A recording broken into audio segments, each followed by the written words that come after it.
Lady Barbarina by Henry James. Chapter 1. It is well known that there are few sights in the world more brilliant than the main avenues of Hyde Park of a fine afternoon in June.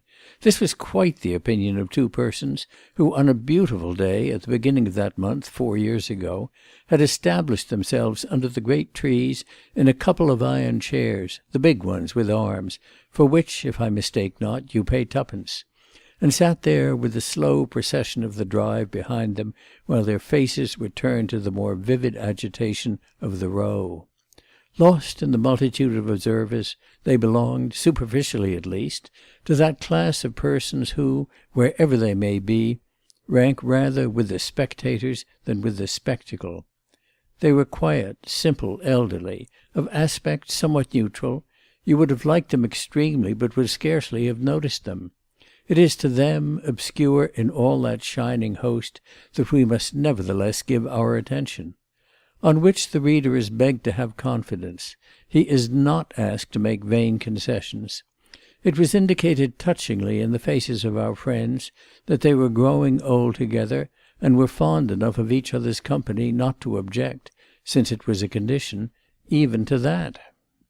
The reader will have guessed that they were husband and wife, and perhaps, while he is about it, will further have guessed that they were of that nationality for which Hyde Park at the height of the season is most completely illustrative.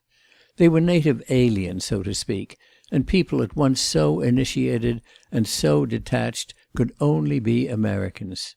This reflection indeed you would have made only after some delay, for it must be allowed that they bristled with none of those modern signs that carry out the tradition of the old indigenous war paint and feathers.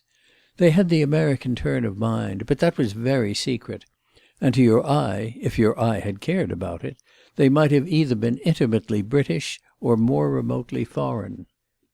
It was as if they studied, for convenience, to be superficially colourless. Their colour was all in their talk. They were not in the least verdant. They were grey, rather, of monotonous hue. If they were interested in the riders, the horses, the walkers, the great exhibition of English wealth and health, beauty, luxury, and leisure, it was because all this referred itself to other impressions, because they had the key to almost everything that needed an answer, because, in a word, they were able to compare. They had not arrived, they had only returned, and recognition much more than surprise was expressed in their quiet eyes. Dexter Freer and his wife belonged in fine to that great company of Americans who are constantly passing through London. Enjoyers of a fortune of which, from any standpoint, the limits were plainly visible, they were unable to treat themselves to that commonest form of ease, the ease of living at home. They found it much more possible to economize at Dresden or Florence than at Buffalo or Minneapolis. The saving was greater and the strain was less. From Dresden, from Florence, moreover, they constantly made excursions that wouldn't have been possible with an excess of territory, and it is even to be feared they practised some eccentricities of thrift. They came to London to buy their portmanteaus, their toothbrushes, their writing paper. They occasionally even recrossed the Atlantic westward to assure themselves that westward prices were still the same. They were eminently a social pair. Their interests were mainly personal. Their curiosity was so invidiously human that they were supposed to be too addicted to gossip, and they certainly kept up their acquaintance with the affairs of other people. They had friends in every country, in every town, and it was not their fault if people told them their secrets. Dexter Freer was a tall, lean man, with an interested eye and a nose that rather drooped than aspired, yet was salient withal. He brushed his hair, which was streaked with white, forward over his ears and into those locks represented in the portraits of clean-shaven gentlemen who flourished 50 years ago, and wore an old-fashioned neckcloth and gaiters. His wife, a small plump person, rather polished than naturally fresh, with a white face and hair still evenly black, smiled perpetually, but had never laughed since the death of a son whom she had lost 10 years after her marriage. Her husband, on the other hand, who was usually quite grave, indulged on great occasions in resounding mirth. People confided in her less than in him, but that mattered little, as she confided much in herself. Her dress, which was always black or dark grey, was so harmoniously simple that you could see she was very fond of it. It was never smart by accident or fear. She was full of intentions of the most judicious sort, and though perpetually moving about the world, had the air of waiting for every one else to pass. She was celebrated for the promptitude with which she made her sitting-room at an inn, where she might be spending a night or two, appear a real temple of memory, with books, flowers, photographs, draperies rapidly distributed. She had even a way, for the most part, of not failing of a piano. The place seemed almost hereditary. The pair were just back from America, where they had spent 3 months, and were now able to face the world with something of the elation of people who have been justified of a stiff conviction. They had found their native land quite ruinous. "There he is again," said Mr. Freer, following with his eyes a young man who passed along the Row, riding slowly. "That's a beautiful thoroughbred." Mrs. Freer asked idle questions only when she wanted time to think. At present she had simply to look and see who it was her husband meant. "The horse is too big," she remarked in a moment. "You mean the rider's too small," her husband returned. "He's mounted on his millions." "Is it really millions?" "7 or 8, they tell me." "How disgusting!" It was so that Mrs. Freer usually spoke of the large fortunes of the day. "I wish he'd see us," she added. "He does see us, but he doesn't like to look at us. He's too conscious. He isn't easy." "Too conscious of his big horse?" "Yes, and of his big fortune. He's rather ashamed of that." "This is an odd place to hang one's head in," said Mrs. Freer. "I'm not so sure. He'll find people here richer than himself, and other big horses in plenty, and that will cheer him up. Perhaps, too, he's looking for that girl." "The one we heard about? He can't be such a fool." "He isn't a fool," said Dexter Freer. "If he's thinking of her, he has some good reason." "I wonder what Mary Lemon would say," his wife pursued. "She'd say it was all right if he should do it. She thinks he can do no wrong. He's immensely fond of her." "I shan't be sure of that," said Mrs. Freer, "if he takes home a wife who'll despise her." "Why should the girl despise her? She's a delightful woman." "The girl will never know it, and if she should it would make no difference. She'll despise everything." "I don't believe it, my dear. She'll like some things very much. Every one will be very nice to her." "She'll despise them all the more. But we're speaking as if it were all arranged. I don't believe in it at all," said Mrs. Freer. "Well, something of the sort, in this case or in some other, is sure to happen sooner or later," her husband replied, turning round a little toward the backwater, as it were, formed, near the entrance to the park, by the confluence of the two great vistas of the Drive and the Row.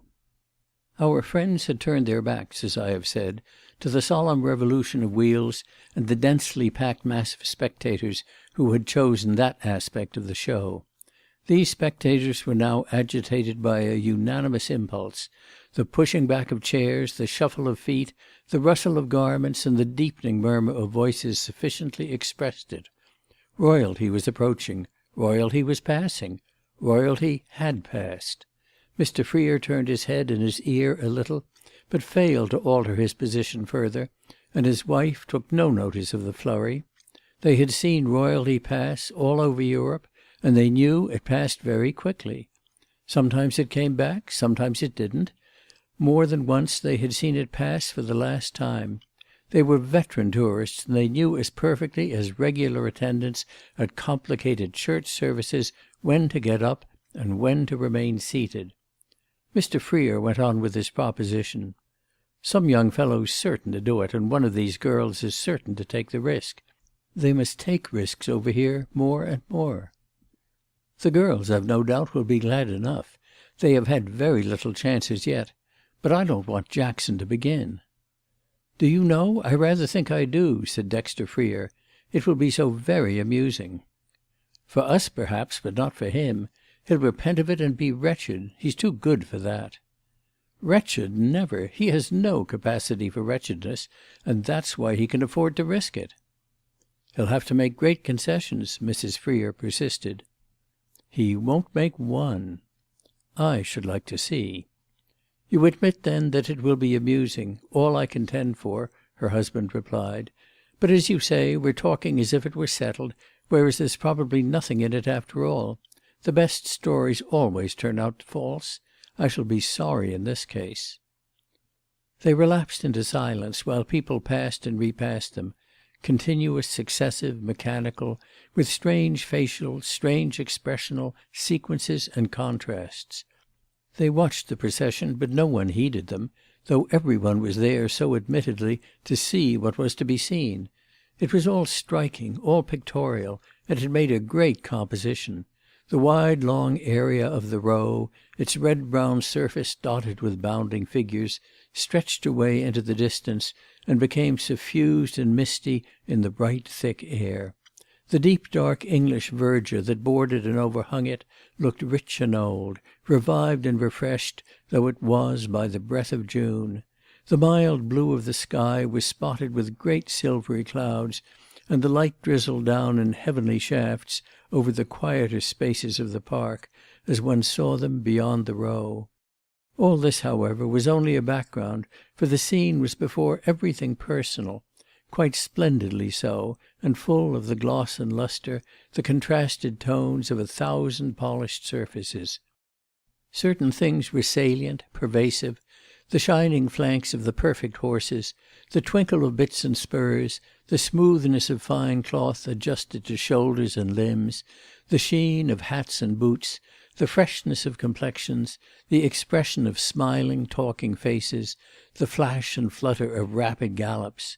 Faces were everywhere, and they were the great effect.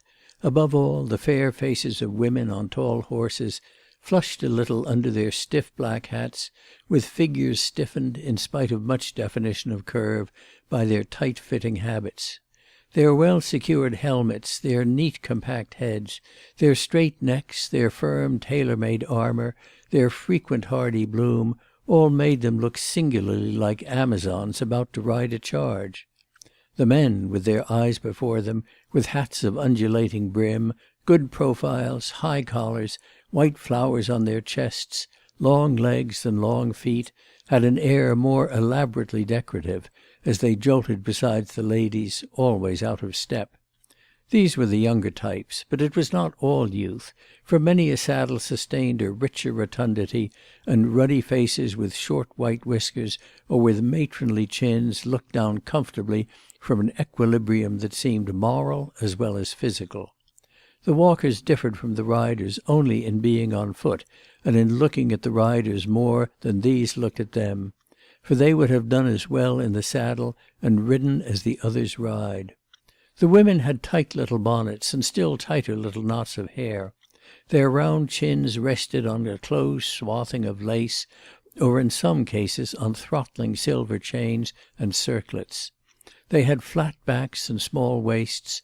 They walked slowly with their elbows out, carrying vast parasols and turning their heads very little to the right or the left. They were Amazons unmounted, quite ready to spring into the saddle. There was a great deal of beauty and a diffused look of happy expansion, all limited and controlled, which came from clear, quiet eyes and well-cut lips, rims of stout vessels that didn't overflow, and on which syllables were liquid and sentences brief. Some of the young men, as well as the women, had the happiest proportions and oval faces, faces in which line and colour were pure and fresh, and the idea of the moment far from intense. "They're often very good-looking," said Mr. Freer at the end of 10 minutes. "They're on the whole the finest whites." "So long as they remain white they do very well, but when they venture upon colour," his wife replied. She sat with her eyes at the level of the skirts of the ladies who passed her, and she had been following the progress of a green velvet robe, enriched with ornaments of steel and much gathered up in the hands of its wearer, who, herself apparently in her teens, was accompanied by a young lady draped in scant pink muslin, a tissue embroidered aesthetically with flowers that simulated the iris. "All the same, in a crowd they're wonderfully well turned out," Dexter Freer went on, "lumping men and women and horses and dogs together. Look at that big fellow on the light chestnut. What could be more perfect? By the way, it's Lord Canterville," he added in a moment and as if the fact were of some importance. Mrs. Freer recognised its importance to the degree of raising her glass to look up at Lord Canterville. "How do you know it's he?" she asked with that implement still up. "I heard him say something the night I went to the House of Lords. It was very few words, but I remember him. A man near me mentioned who he was." "He's not so handsome as you," said Mrs. Freer, dropping her glass. "Ah, you're too difficult," her husband murmured. "What a pity the girl isn't with him," he went on. "We might see something." It appeared in a moment, however, that the girl was with him. The nobleman designated had ridden slowly forward from the start, then just opposite our friends had pulled up, to look back as if waiting for some one. At the same moment a gentleman in the walk engaged his attention, so that he advanced to the barrier which protects the pedestrians and halted there, bending a little from his saddle and talking with his friend, who leaned against the rail. Lord Canterville was indeed perfect, as his American admirer had said. Upwards of 60 and of great stature and great presence, he was a thoroughly splendid apparition. In capital preservation he had the freshness of middle life. He would have been young indeed to the eye if his large harmonious spread hadn't spoken of the lapse of years.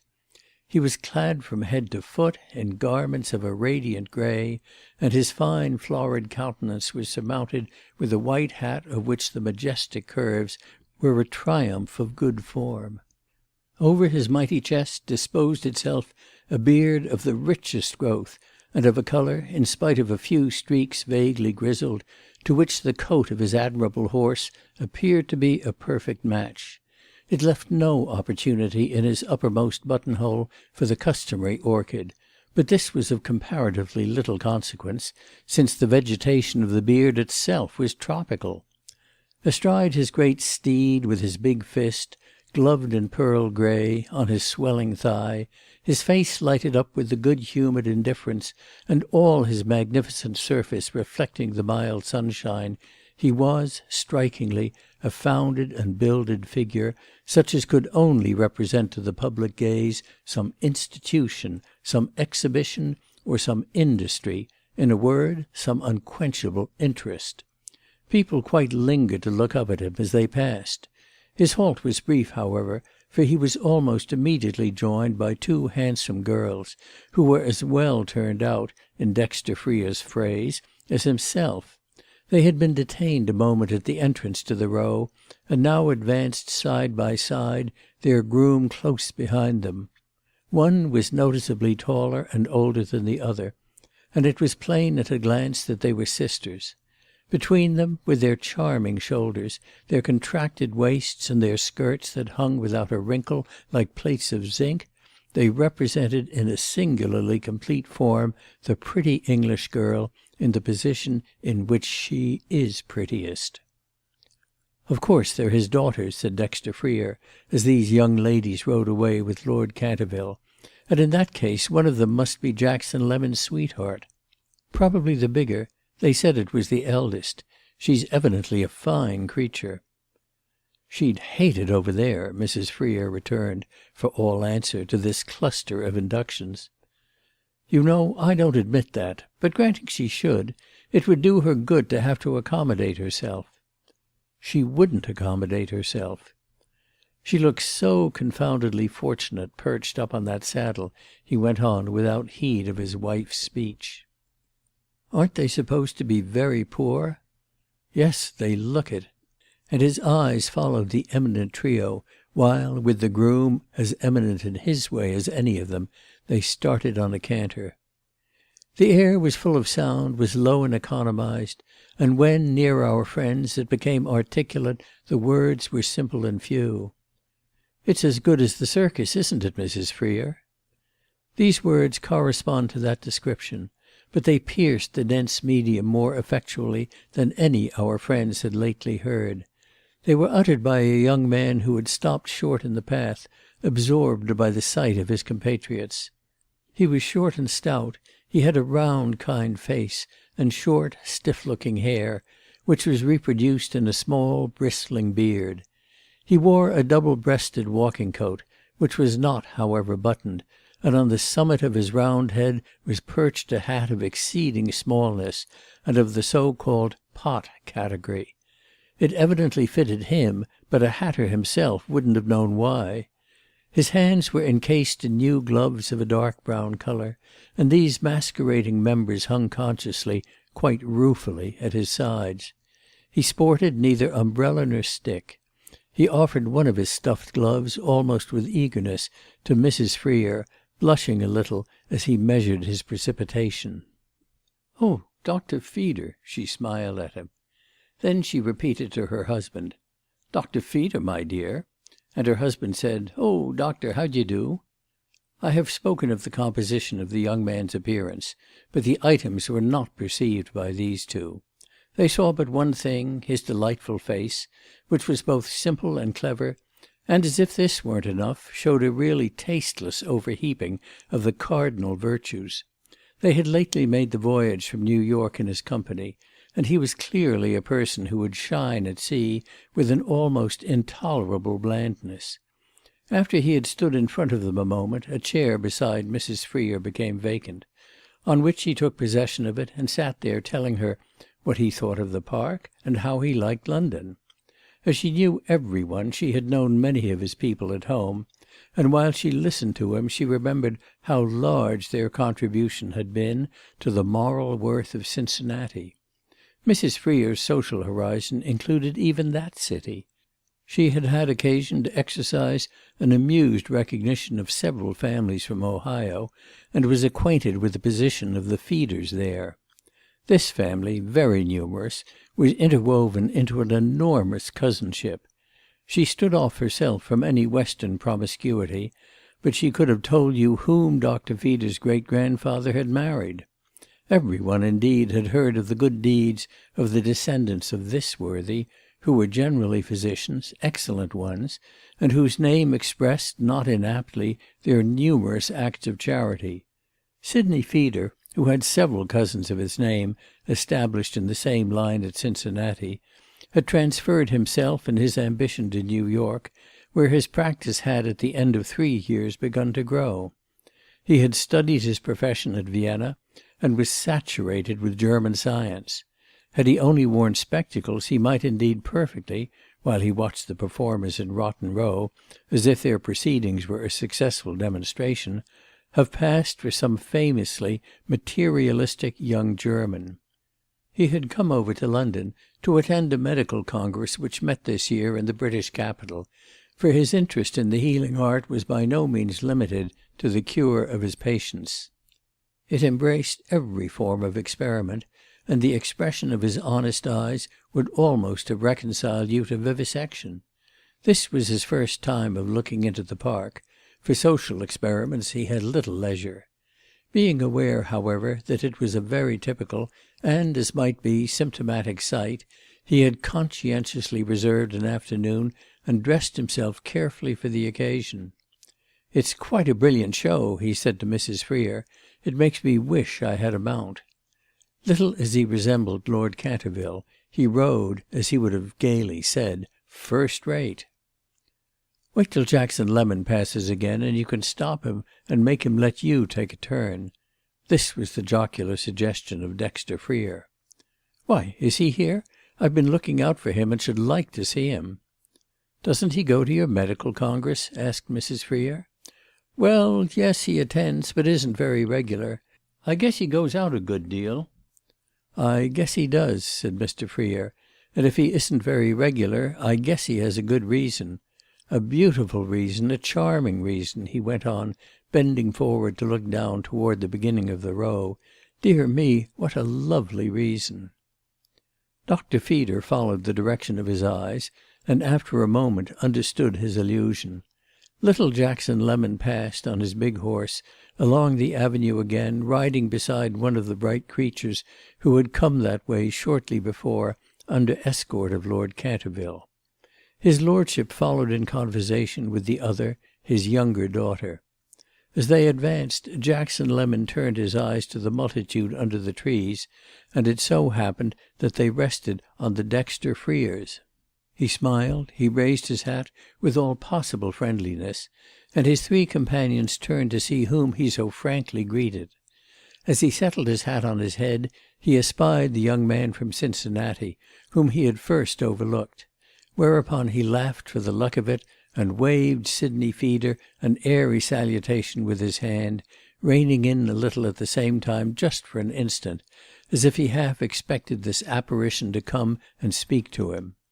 Seeing him with strangers, none the less, Sidney Feeder hung back, staring a little as he rode away. It is open to us to know that at this moment the young lady by whose side he was riding put him the free question, "Who are those people you bowed to?" "Some old friends of mine, Americans," said Jackson Lemon.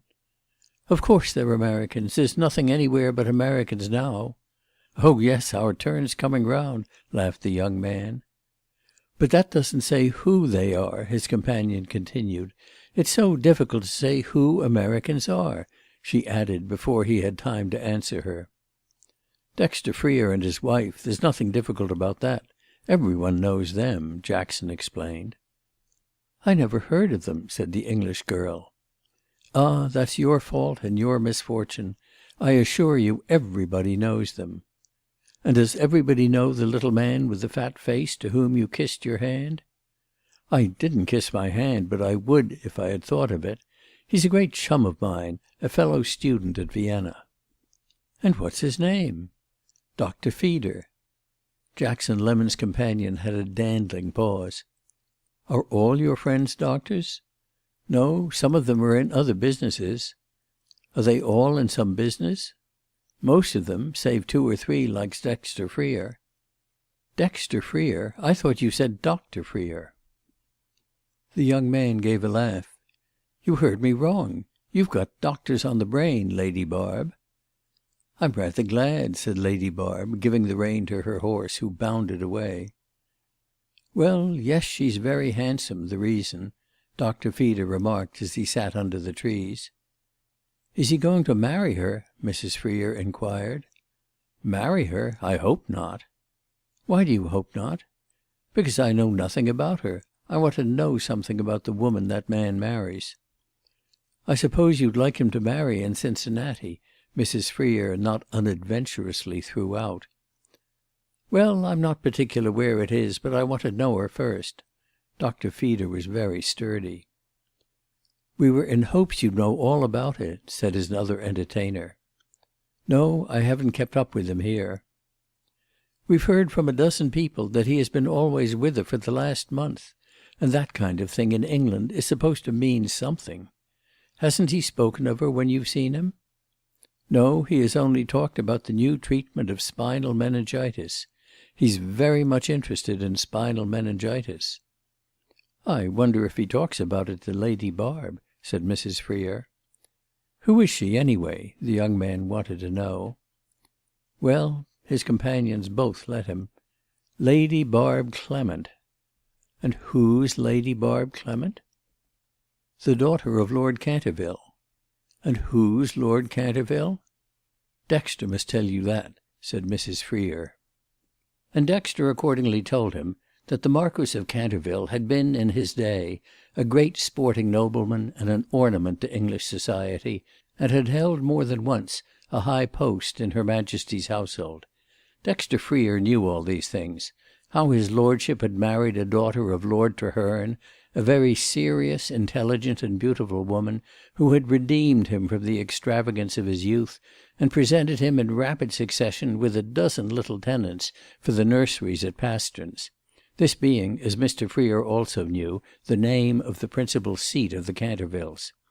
The head of that house was a Tory, but not a particular dunce for a Tory, and very popular in society at large, good-natured, good-looking, knowing how to be rather remarkably free, and yet remain a grand seigneur, clever enough to make an occasional telling speech, and much associated with the fine old English pursuits, as well as with many of the new improvements: the purification of the turf, the opening of the museums on Sunday, the propagation of coffee taverns, the latest ideas on sanitary reform.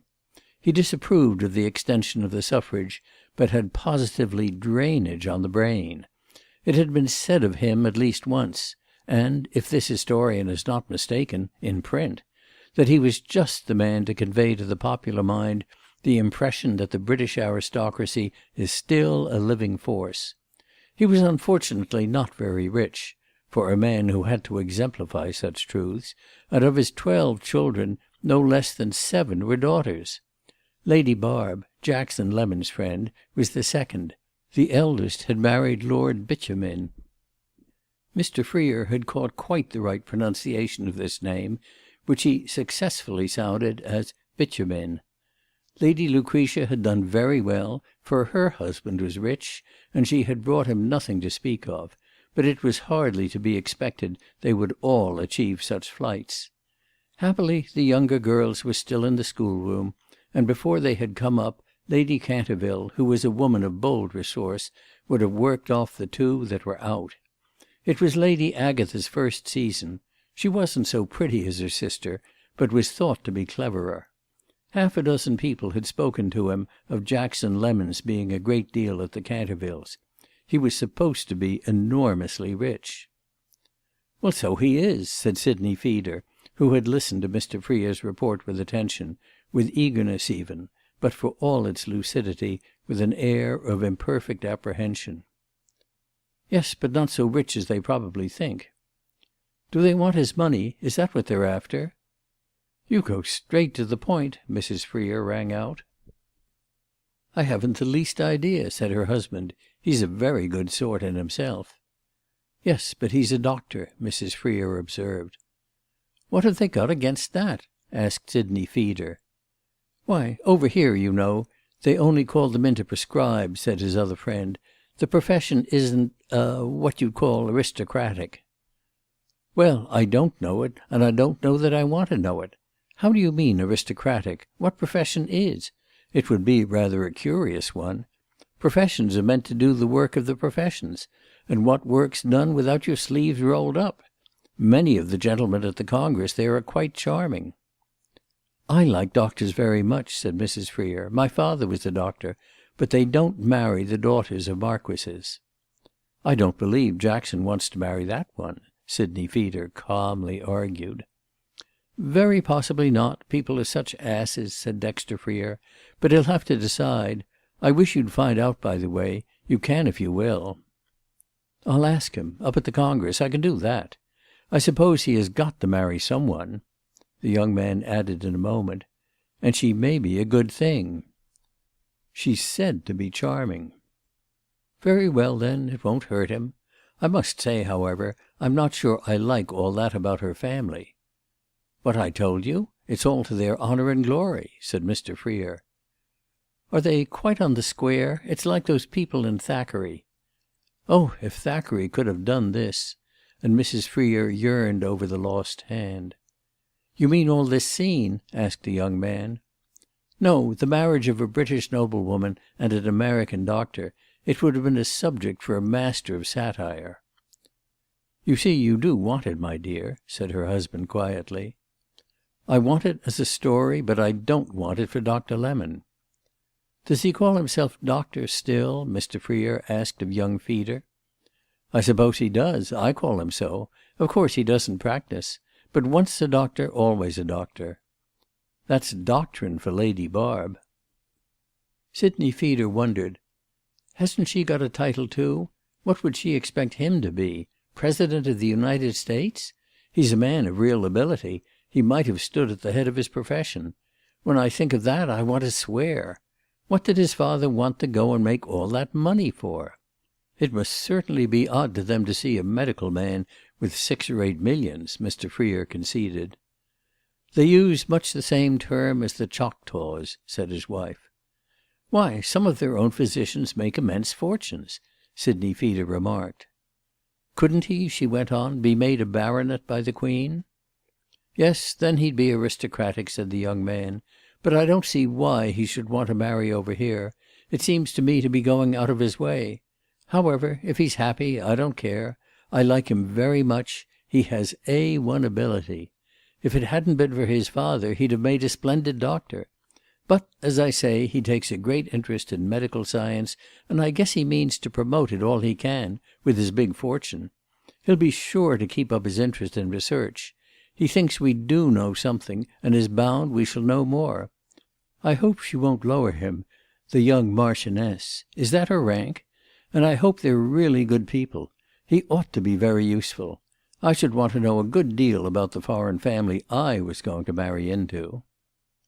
"He looked to me, riding there, as if he knew a good deal about the Clements," Dexter Freer said, getting to his feet as his wife suggested they ought to be going.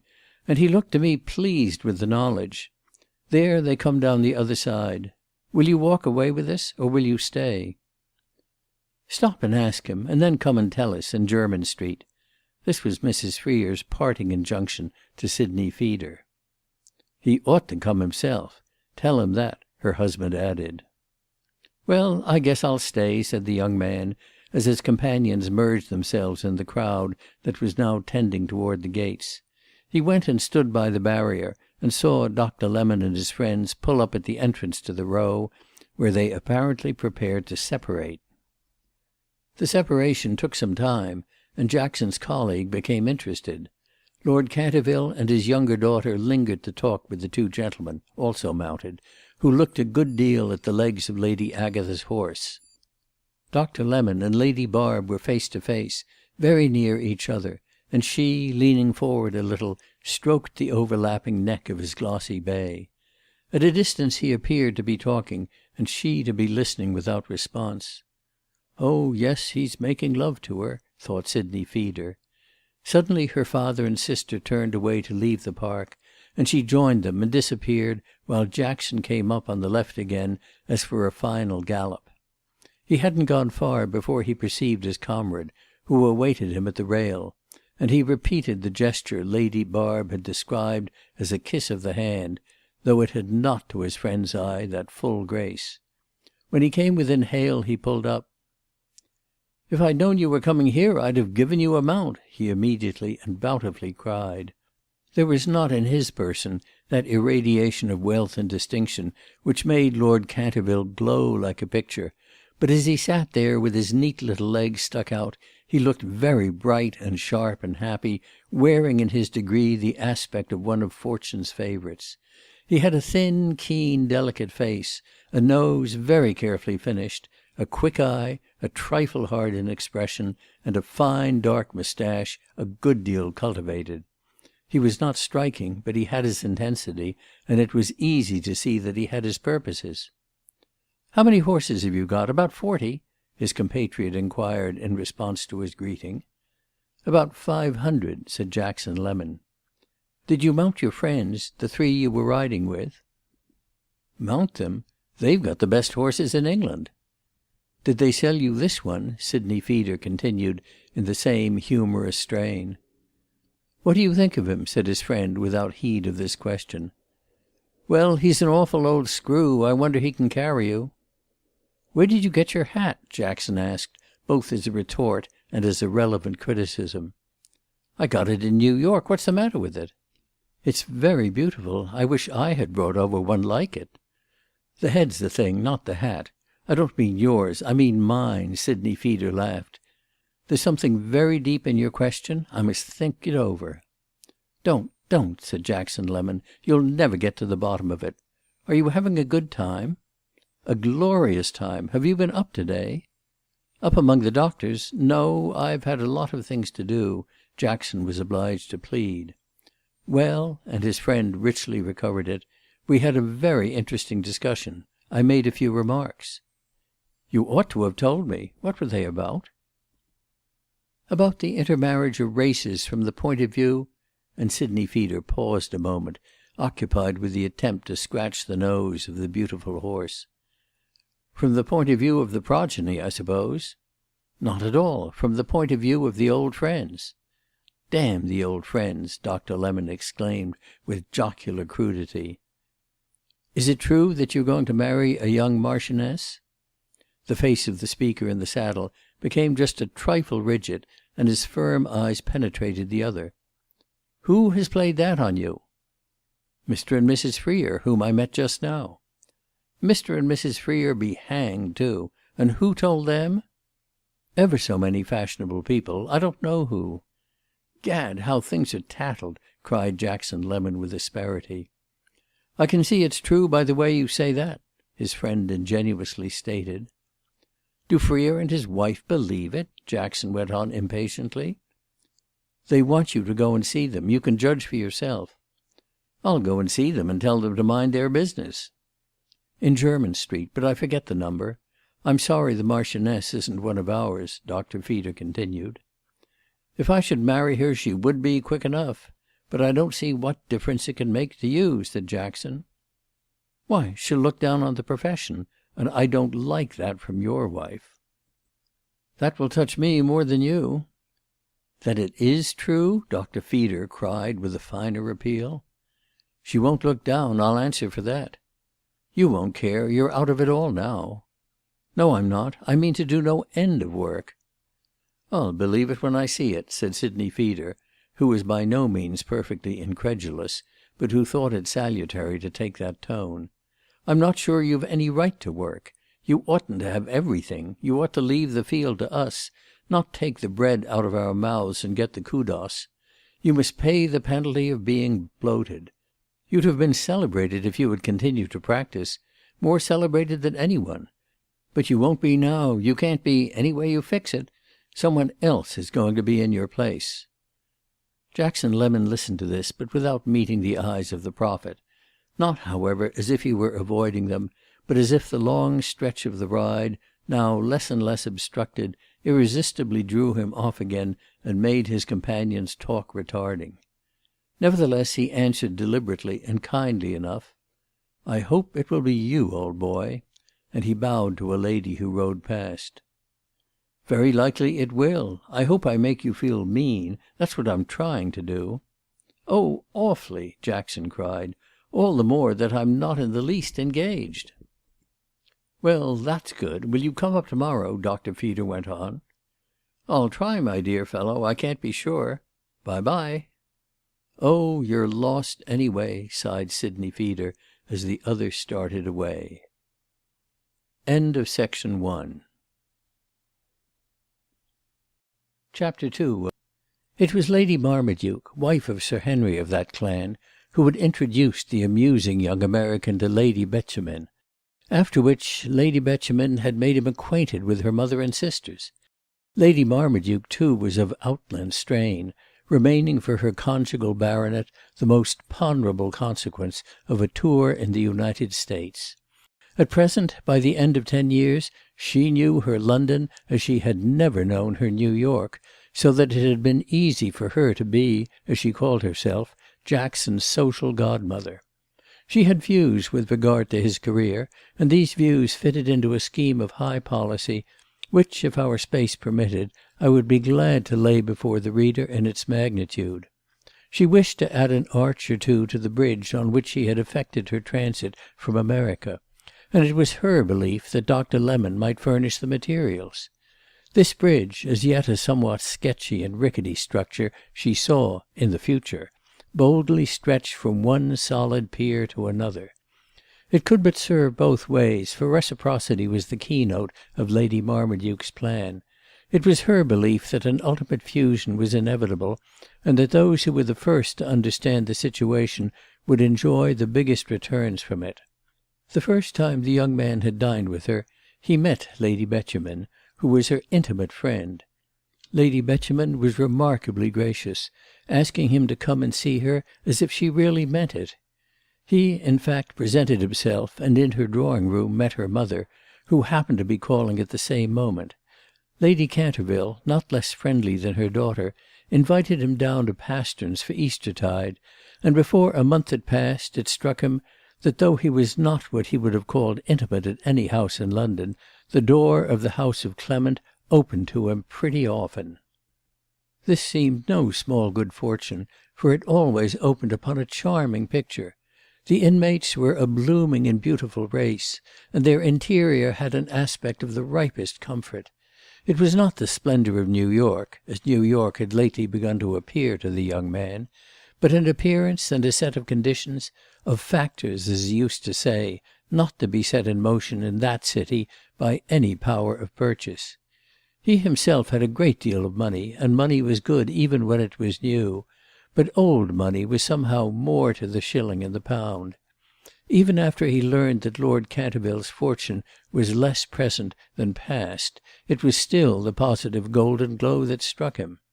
It was Lady Betjeman who had told him her father wasn't rich, having told him furthermore many surprising things both surprising in themselves and surprising on her lips. This was to come home to him afresh that evening, the day he met Sidney Feeder in the park. He dined out in the company of Lady Betjeman, and afterwards, as she was alone, her husband had gone down to listen to a debate, she offered to take him on. She was going to several places, at some of which he must be due. They compared notes, and it was settled they should proceed together to the Trumpingtons, whither, it appeared, at 11 o'clock, all the world was proceeding, with the approach to the house choked for half a mile with carriages. It was a close, muggy night. Lady Betjeman's chariot, in its place in the rank, stood still for long periods.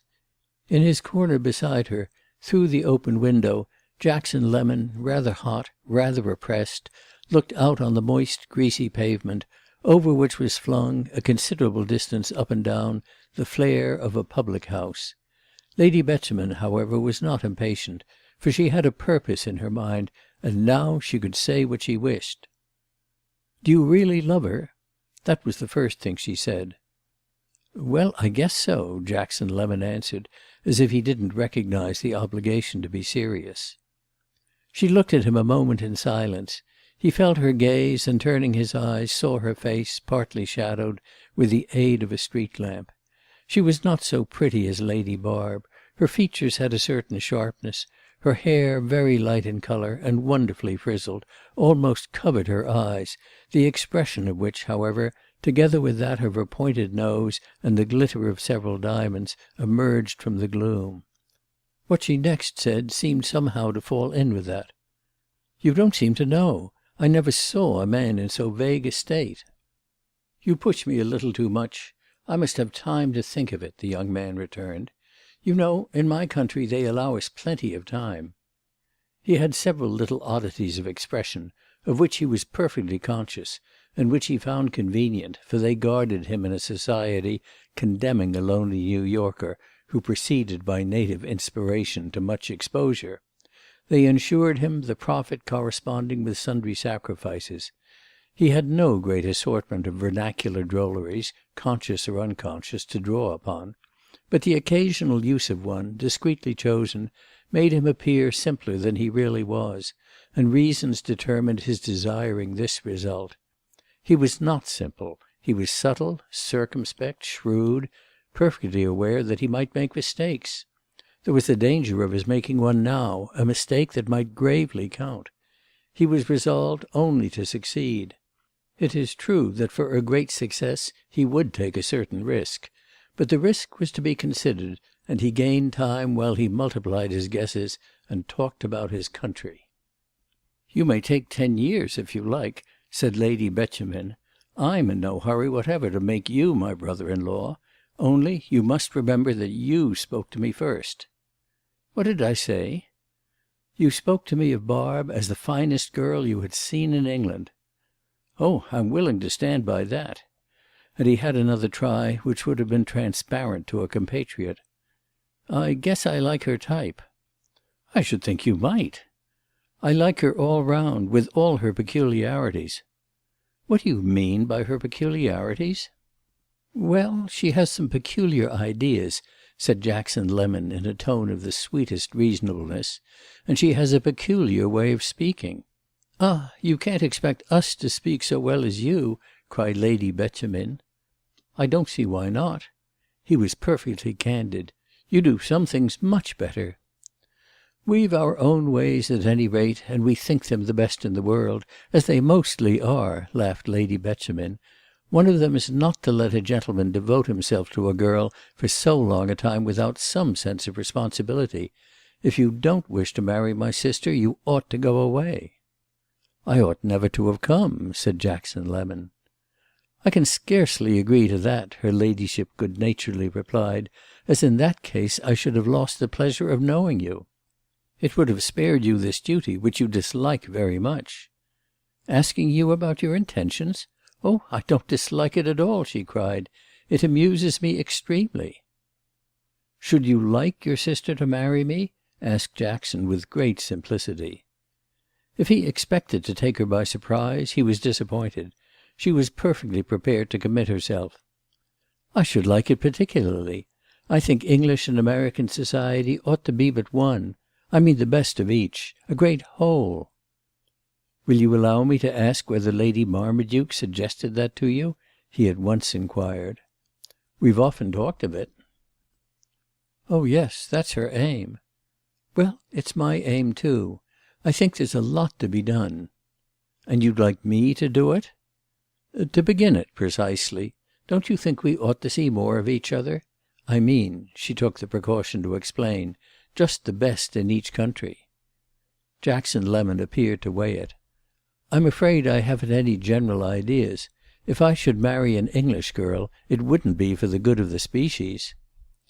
"Well, we want to be mixed a little, that I'm sure of," Lady Betjemin said. "You certainly got that from Lady Marmaduke," he commented. "It's too tiresome, your not consenting to be serious. But my father will make you so," she went on with her pleasant assurance. "I may as well let you know that he intends in a day or two to ask you your intentions. That's all I wish to say to you. I think you ought to be prepared." "I'm much obliged to you. Lord Canterville will do quite right," the young man allowed. There was to his companion something really unfathomable in this little American doctor whom she had taken up on grounds of large policy, and who, though he was assumed to have sunk the medical character, was neither handsome nor distinguished, but only immensely rich and quite original, since he wasn't strictly insignificant. It was unfathomable, to begin with, that a medical man should be so rich, or that so rich a man should be medical. It was even, to an eye always gratified by suitability, and for that matter almost everywhere recognizing it, rather irritating. Jackson Lemon himself could have explained the anomaly better than any one else, but this was an explanation one could scarcely ask for. There were other things: his cool acceptance of certain situations, his general indisposition to make comprehension easy, let alone to guess it, with all his guessing, so much hindered. His way of taking refuge in jokes which at times had not even the merit of being American. His way, too, of appearing to be a suitor without being an aspirant. Lady Betjemin, however, was, like her puzzling friend himself, prepared to run a certain risk. His reserves made him slippery, but that was only when one pressed. She flattered herself she could handle people lightly. "My father will be sure to act with perfect tact," she said, "though of course if you shouldn't care to be questioned you can go out of town." She had the air of really wishing to act with the most natural delicacy. "I don't want to go out of town. I'm enjoying it far too much here," Jackson cried. "And wouldn't your father have a right to ask me what I should mean by that?" Lady Betjemin thought; she really wondered. But in a moment she exclaimed, "He's incapable of saying anything vulgar." She hadn't definitely answered his inquiry, and he was conscious of this; but he was quite ready to say to her a little later, as he guided her steps from the brougham to the strip of carpet which, beneath a rickety border of striped cloth, and between a double row of waiting footmen, policemen, and dingy amateurs of both sexes, stretched from the curbstone to the portal of the Trumpingtons. "Of course I shan't wait for Lord Canterville to speak to me." He had been expecting some such announcement as this from Lady Betjemin, and really judged her father would do no more than his duty. He felt he should be prepared with an answer to the high challenge so prefigured, and he wondered at himself for still not having come to the point.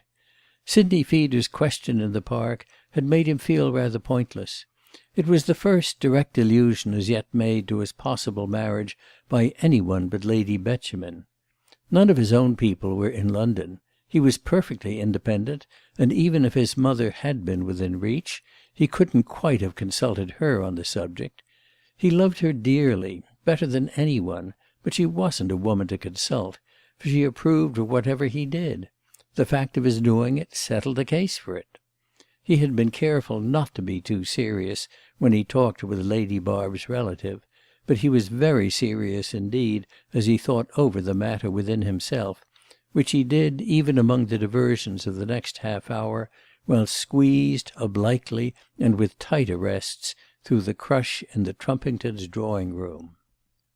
At the end of the half-hour he came away, and at the door he found Lady Beauchemin, from whom he had separated on entering the house, and who, this time with a companion of her own sex, was awaiting her carriage and still going on. He gave her his arm to the street, and as she entered the vehicle she repeated that she hoped he'd just go out of town. "Who then would tell me what to do?" he returned, looking at her through the window. She might tell him what to do, but he felt free all the same, and he was determined this should continue. To prove it to himself he jumped into a hansom and drove back to Brook Street and to his hotel, instead of proceeding to a bright-windowed house in Portland Place, where he knew he should, after midnight, find Lady Canterville and her daughters. He recalled a reference to that chance during his ride with Lady Barb, who would probably expect him. But it made him taste his liberty not to go, and he liked to taste his liberty. He was aware that to taste it in perfection he ought to turn in, but he didn't turn in, he didn't even take off his hat. He walked up and down his sitting-room with his head surmounted by this ornament, a good deal tipped back, and with his hands in his pockets. There were various cards stuck into the frame of the mirror over his chimney-piece, and every time he passed the place he seemed to see what was written on one of them: the name of the mistress of the house in Portland Place, his own name, and in the lower left-hand corner, "A small dance." Of course now he must make up his mind. He'd make it up by the next day. That was what he said to himself as he walked up and down. And according to his decision he'd speak to Lord Canterville, or would take the night express to Paris. It was better meanwhile he shouldn't see Lady Barb. It was vivid to him, as he occasionally paused with fevered eyes on the card in the chimney-glass, that he had come pretty far, and he had come so far because he was under the spell, yes, he was under the spell, or whatever it was, of Lady Barb. There was no doubt whatever of this.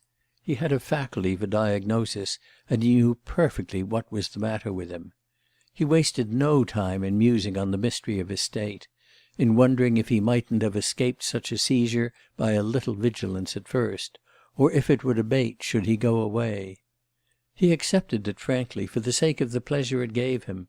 The girl was the delight of most of his senses, and confined himself to considering how it would square with his general situation to marry her. The squaring wouldn't at all necessarily follow from the fact that he was in love. Too many other things would come in between. The most important of these was the change not only of the geographical but of the social standpoint for his wife, and a certain readjustment that it would involve in his own relation to things. He wasn't inclined to readjustments, and there was no reason why he should be. His own position was in most respects so advantageous. But the girl tempted him almost irresistibly, satisfying his imagination both as a lover and as a student of the human organism. She was so blooming, so complete, of a type so rarely encountered in that degree of perfection. Jackson Lemon was no Anglomaniac, but he took peculiar pleasure in certain physical facts of the English: their complexion, their temperament, their tissue, and Lady Barb had affected him from the first as in flexible virginal form a wonderful compendium of these elements. There was something simple and robust in her beauty. It had the quietness of an old Greek statue without the vulgarity of the modern simper or of contemporary prettiness. Her head was antique, and though her conversation was quite of the present period, Jackson told himself that some primitive sincerity of soul couldn't but match with the cast of her brow, of her bosom, of the back of her neck, and with the high carriage of her head, which was at once so noble and so easy. He saw her as she might be in the future, the beautiful mother of beautiful children, in whom the appearance of race should be conspicuous. He should like his children to have the appearance of race as well as all other signs of good stuff, and wasn't unaware that he must take his precautions accordingly. A great many people in England had these indications, and it was a pleasure to him to see them, especially as no one had them so unmistakably as the second daughter of the Cantervilles. It would be a great luxury to call a creature so constituted one's own.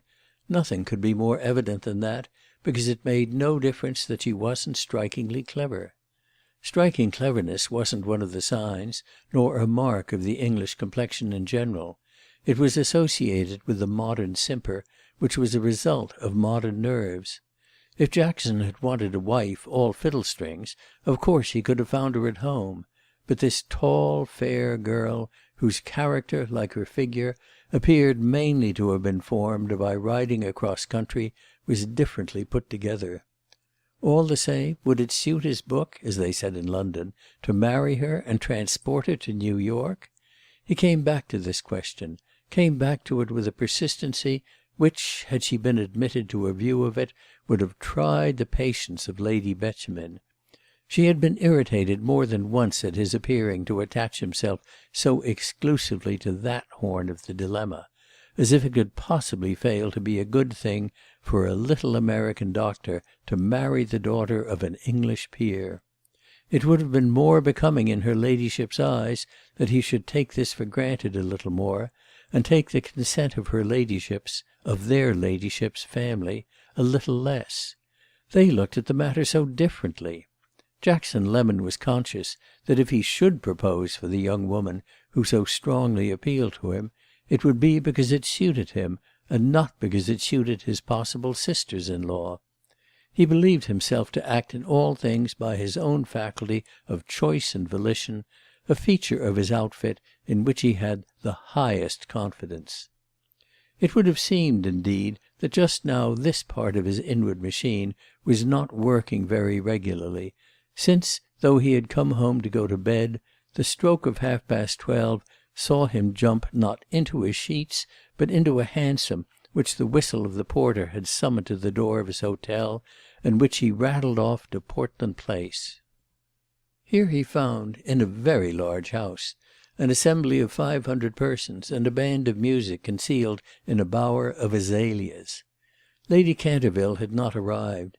He wandered through the rooms and assured himself of that. He also discovered a very good conservatory, where there were banks and pyramids of azaleas. He watched the top of the staircase, but it was a long time before he saw what he was looking for, and his impatience grew at last extreme. The reward, however, when it came, was all he could have desired. It consisted of a clear smile from Lady Barb, who stood behind her mother, while the latter extended vague finger-tips to the hostess. The entrance of this charming woman and her beautiful daughters, always a noticeable incident, was effected with a certain spread of commotion, and just now it was agreeable to Jackson to feel this produced impression concern him probably more than any one else in the house. Tall, dazzling, indifferent, looking about her as if she saw very little, Lady Barb was certainly a figure round which a young man's fancy might revolve. Very rare, yet very quiet and very simple, she had little manner and little movement, but her detachment was not a vulgar art. She appeared to efface herself, to wait till, in the natural course, she should be attended to, and in this there was evidently no exaggeration, for she was too proud not to have perfect confidence. Her sister, quite another affair, with a little surprised smile, which seemed to say that in her extreme innocence she was still prepared for anything, having heard, indirectly, such extraordinary things about society, was much more impatient and more expressive, and had always projected across a threshold the pretty radiance of her eyes and teeth before her mother's name was announced. Lady Canterville was by many persons more admired and more championed than her daughters. She had kept even more beauty than she had given them, and it was a beauty which had been called intellectual. She had extraordinary sweetness, without any definite professions. Her manner was mild almost to tenderness. There was even in it a degree of thoughtful pity, of human comprehension. Moreover, her features were perfect, and nothing could be more gently gracious than a way she had of speaking, or rather of listening, to people with her head inclined a little to one side. Jackson liked her without trepidation, and she certainly had been awfully nice to him. He approached Lady Barb as soon as he could do so without an appearance of rushing up. He remarked to her that he hoped very much she wouldn't dance. He was a master of the art which flourishes in New York above every other, and had guided her through a dozen waltzes with a skill which, as she felt, left absolutely nothing to be desired. But dancing was not his business to-night. She smiled without scorn at the expression of his hope. "That's what mamma has brought us here for," she said. "She doesn't like it if we don't dance." "How does she know whether she likes it or not? You always have danced." "Oh, once there was a place where I didn't," said Lady Barb. He told her he would at any rate settle it with her mother, and persuaded her to wander with him into the conservatory, where coloured lights were suspended above the plants, and a vault of verdure arched above. In comparison with the other rooms, this retreat was far and strange. But they were not alone. Half a dozen other couples appeared to have had reasons as good as theirs. The gloom, none the less, was rosy with the slopes of azalea and suffused with mitigated music, which made it possible to talk without consideration of one's neighbours. In spite of this, though it was only in looking back on the scene later that Lady Barb noted the fact, these dispersed couples were talking very softly. She didn't look at them. She seemed to take it that virtually she was alone with the young American. She said something about the flowers, about the fragrance of the air. For all answer to which he asked her, as he stood there before her, a question that might have startled her by its suddenness. "How do people who marry in England ever know each other before marriage? They have no chance." "I'm sure I don't know," she returned. "I never was married." "It's very different in my country. There a man may see much of a girl, he may freely call on her, he may be constantly alone with her. I wish you allowed that over here." Lady Barb began to examine the less ornamental sign of her fan, as if it had never invited her before. "It must be so very odd, America," she then concluded. "Well, I guess in that matter we're right. Over here it's a leap in the dark." "I'm sure I don't know," she again made answer. She had folded her fan. She stretched out her arm mechanically and plugged a sprig of azalea. "I guess it doesn't signify at all," Jackson, however, proceeded. "Don't you know they say that love's blind at the best?" His keen young face was bent upon hers. His thumbs were in the pockets of his trousers. He smiled with a slight strain, showing his fine teeth. She said nothing, only pulling her azalea to pieces. She was usually so quiet that this small movement was striking. "This is the first time I've seen you in the least without a lot of people," he went on. "Yes, it's very tiresome." "I've been sick of it. I didn't even want to come to-night." She hadn't met his eyes, though she knew they were seeking her own. But now she looked at him straight. She had never objected to his appearance, and in this respect had no repugnance to surmount. She liked a man to be tall and handsome, and Jackson Lemon was neither. But when she was 16, and as tall herself as she was to be at 20, she had been in love, for 3 weeks, with one of her cousins, a little fellow in the Hussars, who was shorter even than the American, was of inches markedly fewer than her own. This proved that distinction might be independent of stature, not that she had ever reasoned it out. Dr. Lemon's facial spareness, and his bright ocular attention, which had a fine edge and a marked scale, unfolded and applied rule fashion, affected her as original, and she thought of them as rather formidable to a good many people, which would do very well in a husband of hers. As she made this reflection it of course never occurred to her that she herself might suffer true measurement, for she was not a sacrificial lamb. She felt sure his features expressed a mind immensely useful, like a good hack or whatever, and that he knew how to employ. She would never have supposed him a doctor, though indeed, when all was said, this was very negative and didn't account for the way he imposed himself. "Why, then, did you come?" she asked in answer to his last speech. "Because it seems to me after all better to see you this way than not to see you at all. I want to know you better." "I don't think I ought to stay here," she said as she looked around her. "Don't go till I've told you I love you," the young man distinctly replied. She made no exclamation, indulged in no start. He couldn't see even that she changed colour. She took his request with a noble simplicity, her head erect and her eyes lowered. "I don't think you've quite a right to tell me that." "Why not?" Jackson demanded. "I want to claim the right. I want you to give it to me." "I can't. I don't know you. You've said that yourself." "Can't you have a little faith?" he at once asked, speaking as fast as if he were not even a little afraid to urge the pace. "That will help us to know each other better. It's disgusting, the want of opportunity. Even at Pasterns I could scarcely get a walk with you. But I've the most absolute trust of you. I know I love you, and I couldn't do more than that at the end of 6 months. I love your beauty, I love your nature, I love you from head to foot. Don't move, please don't move." He lowered his tone now, but it went straight to her ear, and we must believe conveyed a certain eloquence. For himself, after he had heard himself say these words, all his being was in a glow. It was a luxury to speak to her of her beauty. It brought him nearer to her than he had ever been. But the colour had come into her face, and seemed to remind him that her beauty wasn't all. "Everything about you is true and sweet and grand," he went on. "Everything's dear to me. I'm sure you're good. I don't know what you think of me. I asked Lady Betjeman to tell me, and she told me to judge for myself." "Well, then, I judge you like me.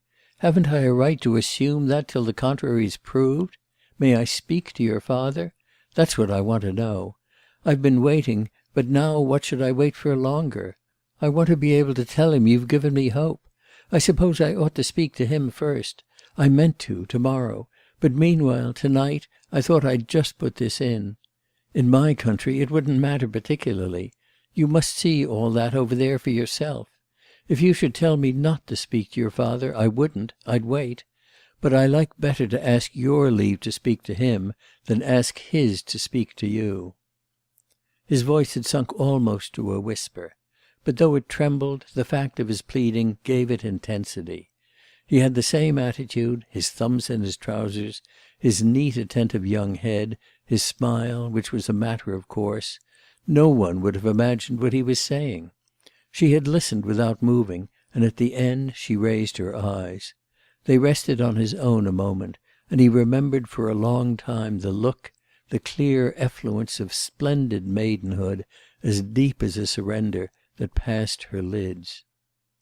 Disconcertingly, however, there was no surrender in what she answered. "You may say anything you please to my father, but I don't wish to hear any more. You've said too much, considering how little idea you've given me before." "I was watching you," said Jackson Lemon. She held her head higher, still looking straight at him. Then, quite seriously, "I don't like to be watched," she returned. "You shouldn't be so beautiful then. Won't you give me a word of hope?" "I've never supposed I should marry a foreigner," said Lady Barb. "Do you call me a foreigner?" "I think your ideas are very different, and your country different. You told me so yourself." "I should like to show it to you. I would make you like it." "I'm not sure what you'd make me do," she went on very honestly. "Nothing you don't want." "I'm sure you'd try," she smiled, as for more accommodation. "Well," said Jackson Lemon, "I'm after all trying now." To this she returned that she must go to her mother, and he was obliged to lead her out of the place. Lady Canterville was not immediately found, so that he had time to keep it up a little as they went. Now that I've spoken, I'm very happy." "Perhaps you're happy too soon." "Ah, don't say that, Lady Barb," he tenderly groaned. "Of course I must think of it." "Of course you must," Jackson abundantly concurred. "I'll speak to your father to-morrow." "I can't fancy what he'll say." "How can he dislike me? But I guess he doesn't," the young man cried, in a tone which Lady Beauchemin, had she heard him, would have felt connected with his general retreat upon the quaint. What Lady Beauchemin's sister thought of it is not recorded, but there is perhaps a clue to her opinion in the answer she made him after a moment's silence. "Really, you know, you are a foreigner."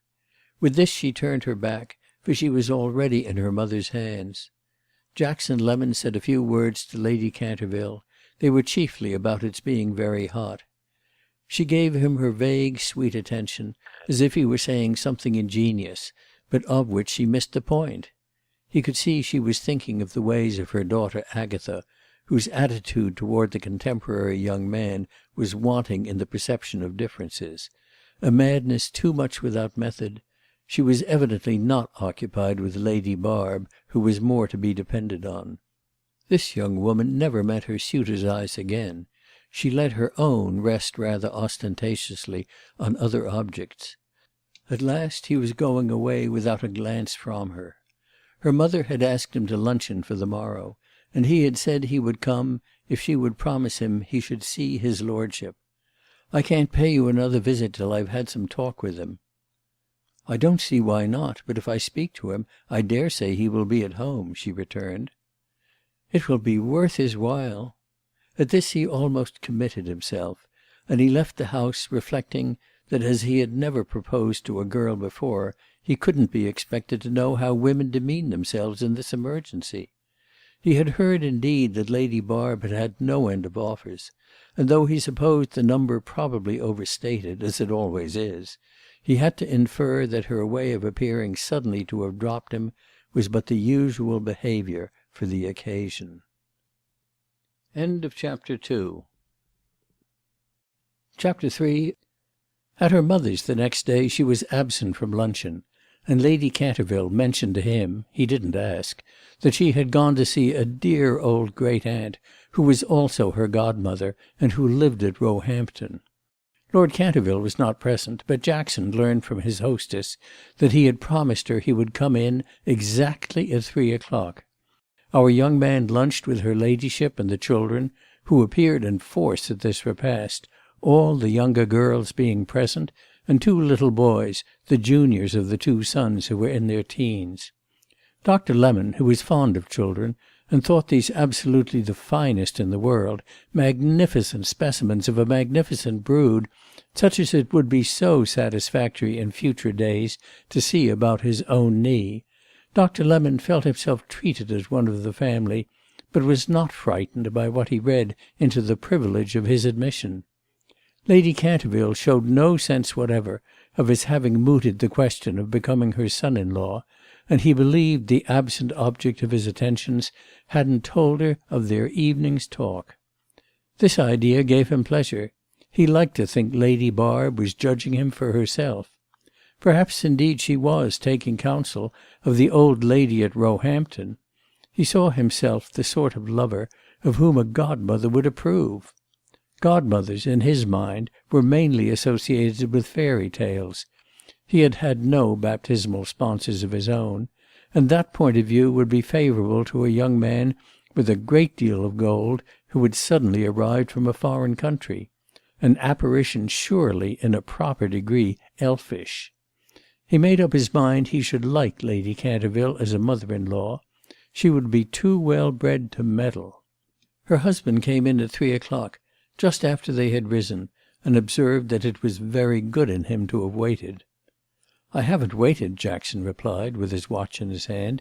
"You're punctual to the minute." I know not how Lord Canterville may have judged his young friend, but Jackson Lemon had been told more than once in his life that he would have been all right if he hadn't been so literal. After he had lighted a cigarette in his lordship's den, a large brown apartment on the ground floor which partook at once of the nature of an office and of that of a harness-room, It couldn't have been called in any degree a library or even a study. He went straight to the point in these terms. "Well now, Lord Canterville, I feel I ought to let you know without more delay that I'm in love with Lady Barb, and that I should like to make her my wife." So he spoke, puffing his cigarette, with his conscious but unextenuating eyes fixed on his host. No man, as I have intimated, bore better being looked at than this noble personage. He seemed to bloom in the envious warmth of human contemplation, and never appeared so faultless as when most exposed. "My dear fellow, my dear fellow," he murmured almost in disparagement, stroking his ambrosial beard from before the empty fireplace. He lifted his eyebrows, but looked perfectly good-natured. "Are you surprised, sir?" Jackson asked. "Why, I suppose a fellow's surprised at any one's wanting one of his children. He sometimes feels the weight of that sort of thing so much, you know. He wonders what use on earth another man can make of them." And Lord Canterville laughed pleasantly through the copious fringe of his lips. "I only want one of them," said his guest, laughing too, but with a lighter organ. "Polygamy would be rather good for the parents. However, Luke told me the other night she knew you to be looking the way you speak of." "Yes, I mentioned to Lady Betjeman that I love Lady Barb, and she seemed to think it natural." "Oh, I suppose there's no want of nature in it. But, my dear fellow, I really don't know what to say," his lordship added. "Of course you'll have to think of it." In saying which Jackson felt himself make the most liberal concession to the point of view of his interlocutor, being perfectly aware that in his own country it wasn't left much to the parents to think of. "I shall have to talk it over with my wife." "Well, Lady Canterville has been very kind to me. I hope she'll continue." Lord Canterville passed a large fair hand, as for inspiration, over his beard. "My dear fellow, we're excellent friends. No one could appreciate you more than Lady Canterville. Of course we can only consider such a question on the highest grounds. You'd never want to marry without knowing, as it were, exactly what you're doing. I, on my side, naturally, you know, am bound to do the best I can for my own poor child. At the same time, of course, we don't want to spend our time in walking around the horse. We want to get at the truth about him." It was settled between them, after a little, that the truth about Lemon's business was that he knew to a certainty the state of his affections, and was in a position to pretend to the hand of a young lady who, Lord Canterville might say without undue swagger, had a right to expect to do as well as any girl about the place. "I should think she had," Dr. Lemon said. "She's a very rare type." His entertainer had a pleasant blank look. "She's a clever, well-grown girl, and she takes her fences like a grasshopper. Does she know all this, by the way?" "Oh yes, I told her last night." Again Lord Canterville had the air, unusual with him, of sounding, at some expense of precious moments, the expression of face of a visitor so unacquainted with shyness. "I'm not sure you ought to have done that, you know." "I couldn't have spoken to you first. I couldn't," said Jackson Lemon. "I meant to, but it's stuck in my crop." "They don't in your country, I guess," his lordship amicably laughed. "Well, not as a general thing. However, I find it very pleasant to have the whole thing out with you now." And in truth it was very pleasant. Nothing could be easier, friendlier, more informal than Lord Canterville's manner, which implied all sorts of equality, especially that of age and fortune, and made our young man feel at the end of 3 minutes almost as if he too were a beautifully preserved and somewhat straitened nobleman of 60, with the views of a man of the world about his own marriage. Jackson perceived that Lord Canterville waived the point of his having spoken first to the girl herself, and saw in this indulgence a just concession to the ardour of young affection. For his lordship seemed perfectly to appreciate the sentimental side, at least so far as it was embodied in his visitor, when he said without deprecation, "Did she give you any encouragement?" "Well, she didn't box my ears. She told me she'd think of it, but that I must speak to you. Naturally, however, I shouldn't have said what I did if I hadn't made up my mind during the last fortnight that I'm not disagreeable to her." "Ah, my dear young man, women are odd fish!" this parent exclaimed rather unexpectedly. "But of course you know all that," he added in an instant. "You take the general risk." "I'm perfectly willing to take the general risk. The particular risk strikes me as small." "Well, upon my honour, I don't really know my girls. You see, a man's time in England is tremendously taken up. But I dare say it's the same in your country. Their mother knows them. I think I had better send for their mother. If you don't mind," Lord Canterville wound up, "I'll just suggest that she join us here." "I'm rather afraid of you both together, but if it will settle it any quicker," Jackson said. His companion rang the bell, and, when a servant appeared, dispatched him with a message to her ladyship. While they were waiting, the young man remembered how easily he could give a more definite account of his pecuniary basis. He had simply stated before that he was abundantly able to marry. He shrank from putting himself forward as a monster of money. With his excellent taste, he wished to appeal to Lord Canterville primarily as a gentleman. But now that he had to make a double impression, he bethought himself of his millions, for millions were always impressive.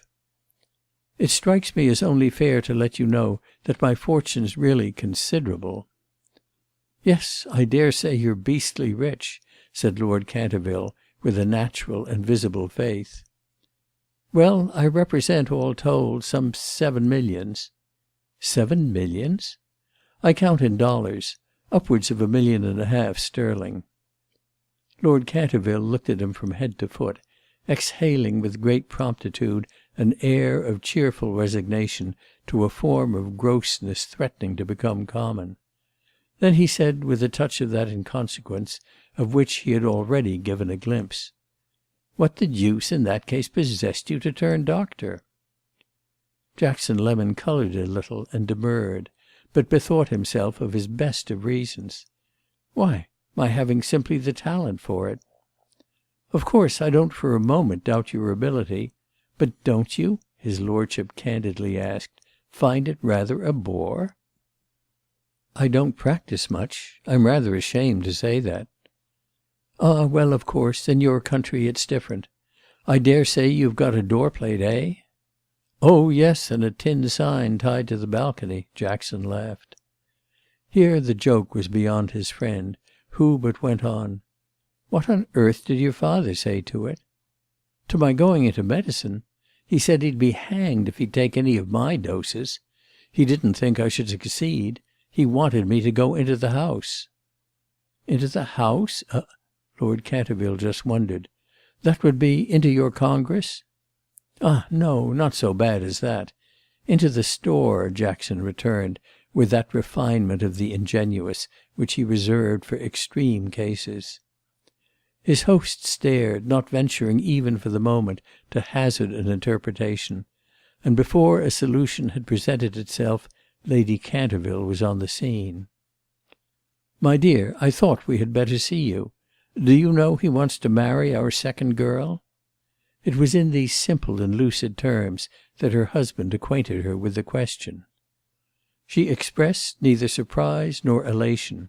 She simply stood there smiling, her head a little inclined to the side, and her beautiful benevolence well to the front. Her charming eyes rested on Dr. Lemon's, and, though they showed a shade of anxiety for a matter of such importance, his own discovered in them none of the coldness of calculation. "Are you talking about dear Barb?" she asked in a moment, and as if her thoughts had been far away. Of course they were talking about dear Barb, and Jackson repeated to her what he had said to her noble spouse. He had thought it all over, and his mind was quite made up. Moreover, he had spoken to the young woman. "Did she tell you that, my dear?" his lordship asked while he lighted another cigar. She gave no heed to this inquiry, which had been vague and accidental on the speaker's part. She simply remarked to their visitor that the thing was very serious, and that they had better sit down a moment. In an instant he was near her on the sofa on which she had placed herself, and whence she still smiled up at her husband with her air of luxurious patience. "Barb has told me nothing," she dropped, however, after a little. "That proves how much she cares for me," Jackson declared with instant lucidity. Lady Canterville looked as if she had thought this really too ingenious, almost as professional as if their talk were a consultation. But her husband went, all gaily, straighter to the point. "Ah well, if she cares for you, I don't object." This was a little ambiguous, but before the young man had time to look into it, his hostess put a bland question. "Should you expect her to live in America?" "Oh yes, that's my home, you know." "Shouldn't you be living sometimes in England?" "Oh yes, we'll come over and see you." He was in love, he wanted to marry, he wanted to be genial and to commend himself to the family. Yet it was in his nature not to accept conditions save in so far as they met his taste, not to tie himself, or, as they said in New York, give himself away. He preferred in any transaction his own terms to those of any one else, so that the moment Lady Canterville gave signs of wishing to extract a promise, he was on his guard. "She'll find it very different. Perhaps she won't like it," her ladyship suggested. "If she likes me, she'll like my country," Jackson Lemon returned with decision. "He tells me he has a plate on his door," Lord Canterville put in for the right pleasant tone. "We must talk to her, of course. We must understand how she feels." And his wife looked, though still gracious, more nobly responsible. "Please don't discourage her, Lady Canterville," Jackson firmly said, "and give me a chance to talk to her a little more myself. You haven't given me much chance, you know."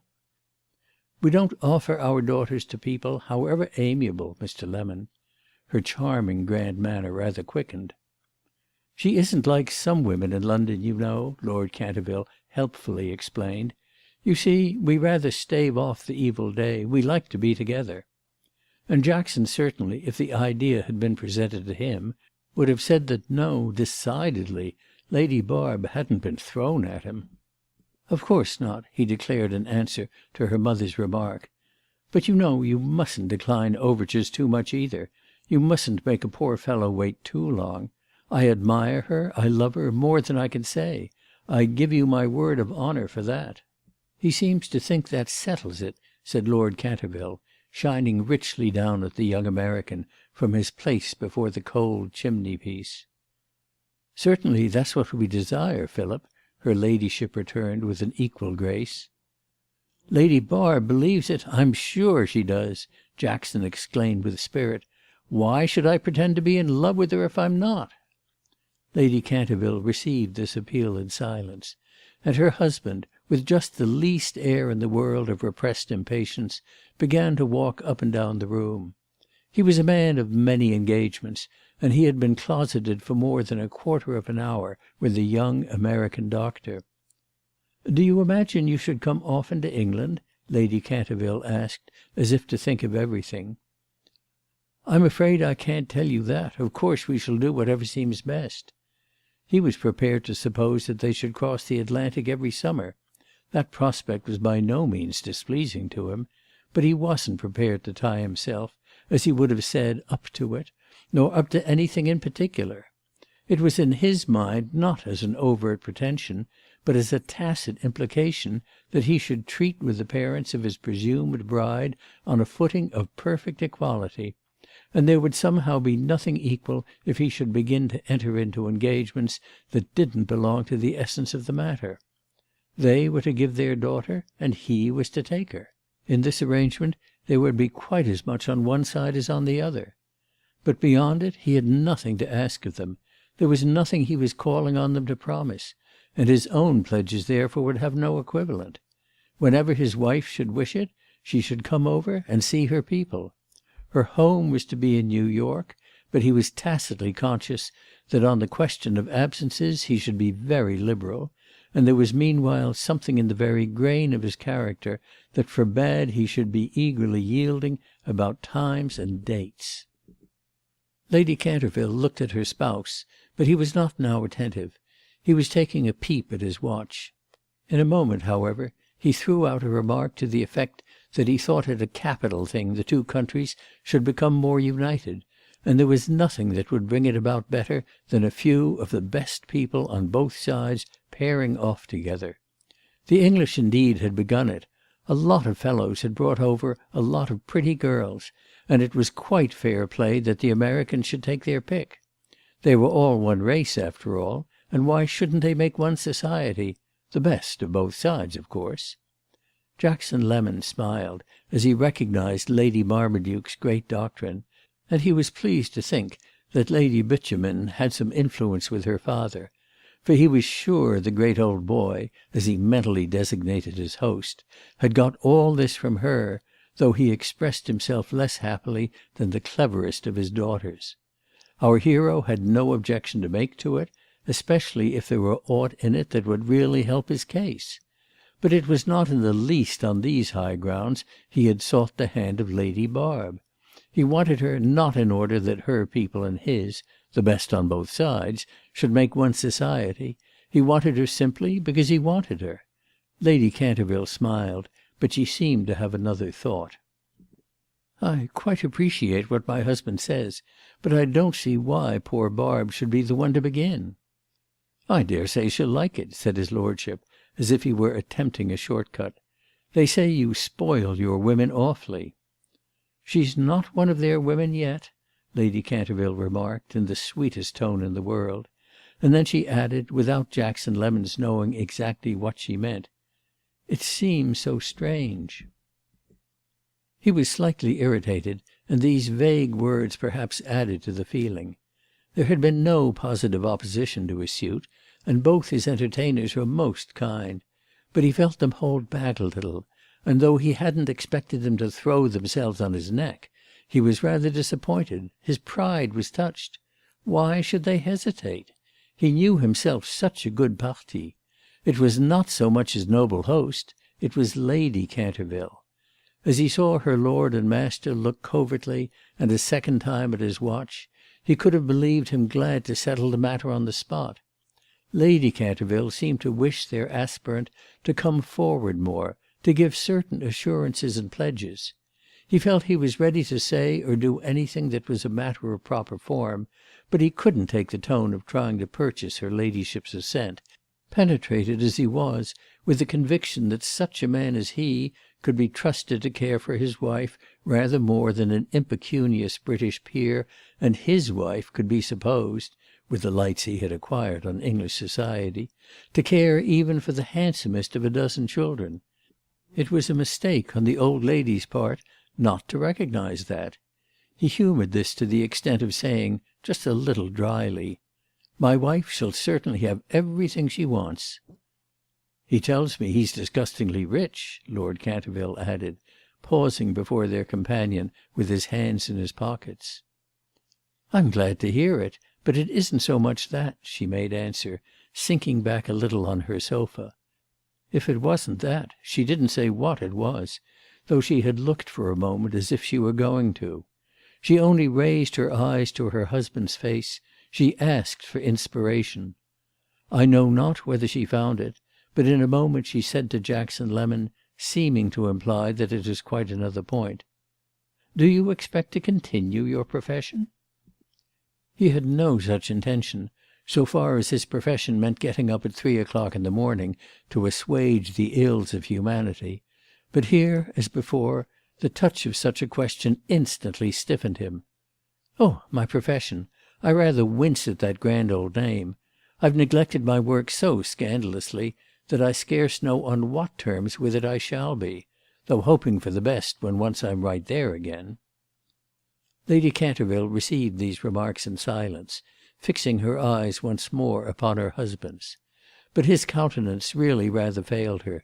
Still with his hands in his pockets, save when he needed to remove his cigar from his lips, he went and looked out of the window. "Of course we know you don't practise, and when you're a married man you'll have less time even than now. But I should really like to know if they call you doctor over there." "Oh yes, universally. We're almost as fond of titles as your people." "I don't call that a title," her ladyship smiled. "It's not so good as Duke or Marquis, I admit. But we have to take what we've got." "Oh, bother, what does it signify?" his lordship demanded from his place at the window. "I used to have a horse named Doctor, and a jolly good one too." "Don't you call bishops doctors? Well then, call me Bishop," Jackson laughed. Lady Canterville visibly didn't follow. "I don't care for any titles," she nevertheless observed. "I don't see why a gentleman shouldn't be called Mr." It suddenly appeared to her young friend that there was something helpless, confused, and even slightly comical in her state. The impression was mollifying, and he too, like Lord Canterville, had begun to long for a short cut. He relaxed a moment, and leaning towards his hostess with a smile and his hands on his little knees, he said softly, "It seems to me a question of no importance. All I desire is that you should call me your son-in-law." She gave him her hand, and he pressed it almost affectionately. Then she got up, remarking that before anything was decided she must see her child, must learn from her own lips the state of her feelings. "I don't like at all her not having spoken to me already," she added. "Where has she gone? To Roehampton? I dare say she has told it all to her godmother," said Lord Canterville. "She won't have much to tell, poor girl," Jackson freely commented. "I must really insist on seeing with more freedom the person I wish to marry." "You shall have all the freedom you want in 2 or 3 days," said Lady Canterville. She irradiated all her charity. She appeared to have accepted him, and yet still to be making tacit assumptions. "Aren't there certain things to be talked of first?" "Certain things, dear lady?" She looked at her husband, and though he was still at his window, he felt it this time in her silence, and had to come away and speak. "Oh, she means settlements and that kind of thing." This was an allusion that came with a much better grace from the father. Jackson turned from one of his companions to the other. He coloured a little, and his self-control was perhaps a trifle strained. "Settlements? We don't make them in my country. You may be sure I shall make a proper provision for my wife." "My dear fellow, over here. In our class, you know. It's the custom," said Lord Canterville, with a truer ease in his face at the thought that the discussion was over. "I've my own ideas," Jackson returned with even greater confidence. "It seems to me it's a question for the solicitors to discuss," Lady Canterville suggested. "They may discuss it as much as they please." The young man showed amusement. He thought he saw his solicitors discussing it. He had indeed his own ideas. He opened the door for his hostess, and the three passed out of the room together, walking into the hall in a silence that expressed a considerable awkwardness. A note had been struck which grated and scratched a little.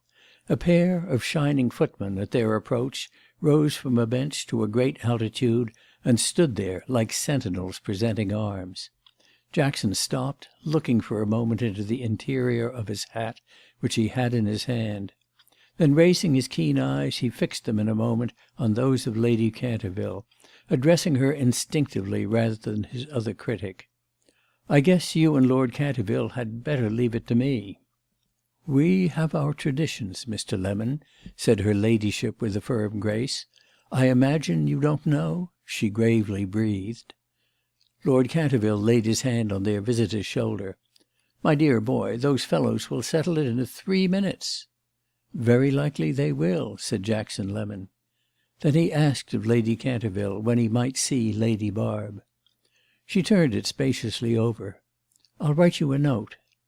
One of the tall footmen at the end of the impressive vista had opened wide the portals, as if even he were aware of the dignity to which the small strange gentleman had virtually been raised. But Jackson lingered. He was visibly unsatisfied, though apparently so little conscious he was unsatisfying. "I don't think you understand me." "Your ideas are certainly different," said Lady Canterville. His lordship, however, made comparatively light of it. "If the girl understands you, that's enough." "Mayn't she write to me?" Jackson asked of her mother. "I certainly must write to her, you know, if you won't let me see her." "Oh yes, you may write to her, Mr. Lemon." There was a point, for a moment, in the look he returned on this, while he said to himself that if necessary he would transmit his appeal through the old lady at Roehampton. "All right, good-bye. You know what I want at any rate." Then, as he was going, he turned and added, "You needn't be afraid I won't always bring her over in the hot weather." "In the hot weather?" Lady Canterville murmured, with vague visions of the torrid zone. Jackson, however, quitted the house with the sense he had made great concessions. His host and hostess passed into a small morning room, and, Lord Canterville having taken up his hat and stick to go out again, stood there a moment, face to face. Then his lordship spoke in a summary manner. "It's clear enough he wants her." "There's something so odd about him," Lady Canterville answered. "Fancy his speaking so about settlements." "You had better give him his head. He'll go much quieter." "He's so obstinate, very obstinate. It's easy to see that. And he seems to think," she went on, "that a girl in your daughter's position can be married from one day to the other, with a ring and a new frock, like a housemaid." "Well, that, of course, over there is the kind of thing. But he seems really to have a most extraordinary fortune, and every one does say they give their women carte blanche." "Carte blanche is not what Barb wants. She wants a settlement. She wants a definite income," said Lady Canterville. "She wants to be safe." He looked at her rather straight. "Has she told you so? I thought you said—" And then he stopped. "I beg your pardon," he added. She didn't explain her inconsequence. She only remarked that American fortunes were notoriously insecure. One heard of nothing else; they melted away like smoke. It was their own duty to their child to demand that something should be fixed. Well, he met this in his way. "He has £1.5 million sterling. I can't make out what he does with it." She rose to it without a flutter. "Our child should have then something very handsome." "I agree, my dear. But you must manage it. You must consider it. You must send for Hardman. Only take care you don't put him off. It may be a very good opening, you know. There's a great deal to be done out there. I believe in all that," Lord Canterville went on in the tone of a conscientious parent. "There's no doubt that he is a doctor. In some awful place," his wife brooded. "He may be a pedlar for all I care."